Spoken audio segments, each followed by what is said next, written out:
probably the most noisy sweeper I have ever run. It is absolutely whistling crazy.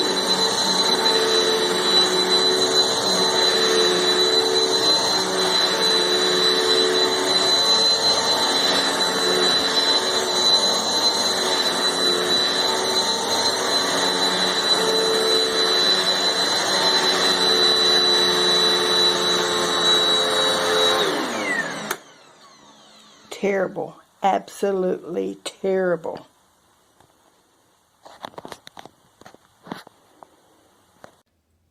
It picked up a lot when I first used it. I was pretty surprised at all the dirt that I got. The one thing that I thought was kind of weird is this. I don't know if I missed a part or what, but this is just like empty right here. But it does a really good job. Suction power is good. It's bagless. You can easily take this out. It's not heavy, so I like that.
Maggie, the mini fire truck.